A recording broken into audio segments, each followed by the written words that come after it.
For most people, they say that hard mode is the best part of Terraria, though I heavily disagree.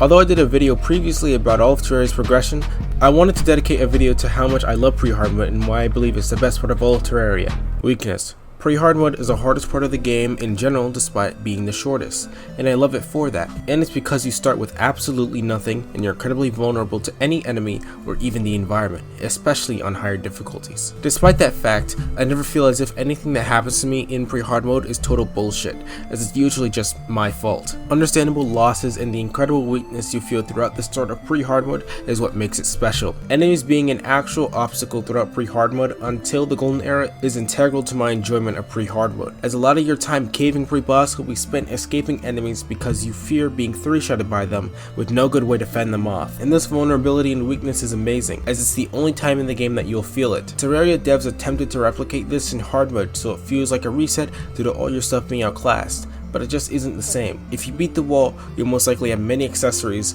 armor, and weapons good enough to fight the new evils of the world. So although things do high damage to you, you can still pretty easily survive this kind of weakness. Plus, you can immediately get great accessories and items like Philosopher's Stone or Titan Glove for mimics, and depending on your class, you could just fish for great weapons at the very beginning like the Toxicarp or Crystal Serpent. All ways of getting great stuff without nearly as much struggle as pre-hard mode. I understand that this is exactly why a lot of people dislike it, but to me, it's the game's biggest strength, as when you finally get power, it feels even better and more monumental unless you just played in Classic.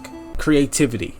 This ties into the weakness you feel in pre-hard mode start, as you have to be creative in order to survive, deal with, or escape enemies. You might have to dig a tunnel or block yourself off from everything to heal, or maybe quickly react to a boulder or dart, and I cherish that fact that you need to respond to things in your environment quickly while also having to deal with and be aware of nearby regular enemies, as it requires you to pay attention and requires your creativity in order to escape certain situations. But sadly, aside from this very short part of the game, the only creative thing that you need to do later is make a boss arena, as you basically become God, and the only enemies that are scary to you are event ones, mini bosses, and normal bosses. Even in the dark ages of hard mode when you're mining for palladium and mithril, you don't need to watch out that much, since stuff you have is already good enough and no trap can really impede you or hurt you, especially if you create the grand design. And if you do actually need to look out, if you're like, I don't know, in the underground corruption or crimson or something, you'll probably also get a weapon shortly down there in one run that's serviceable for killing enemies, or you get enough souls of light or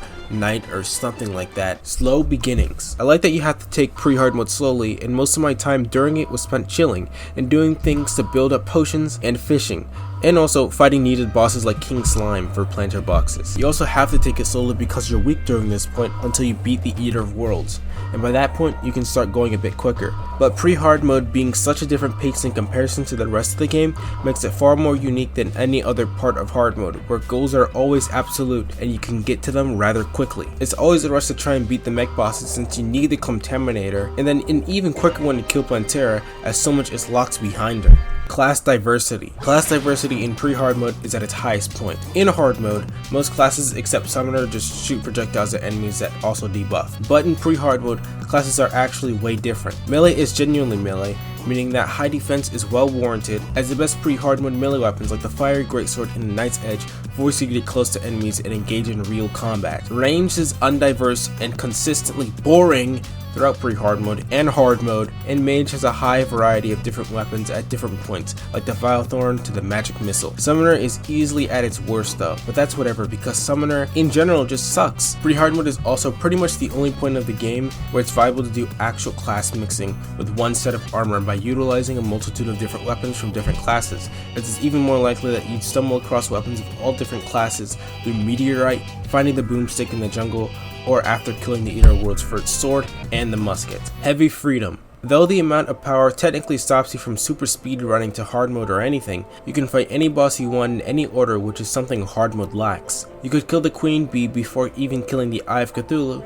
or you could kill Deerclops before any other boss. This freedom makes it so that every playthrough is different depending on which boss you want to kill first, making pre-hard mode just that bit more memorable for each character. Golden Era. Pre-hard mode's Golden Era, which is post-Eater of Worlds, is probably the most enjoyable part of the game, since you can finally enjoy all the power that you struggled hard to get. The good part about that is that you don't get that much time to relish in this power and be happy about it, as pretty much the only post-Eater bosses are Deerclops if you wait, Skeletron, Queen Bee, and the Wall of Flesh. and the fact that you don't get much time to have this incredibly high amount of power without anything to oppose you is great, since it feels far more like a heavy reset when you lose it all after beating the wall. This makes it so this era of the game is not only memorable, as in hard mode you'll be chasing the Sword of Freedom again, but it also doesn't get stale unlike post Plantera or even post mech hard mode, as during those modes the amount of power you have already lets you kill anything you want until the next boss. Conclusion: I wanted to go more in depth into why I love pre-hard mode so much, so I dedicated a new video to that, and I intend to analyze how difficulty impacts Terraria and later on other games,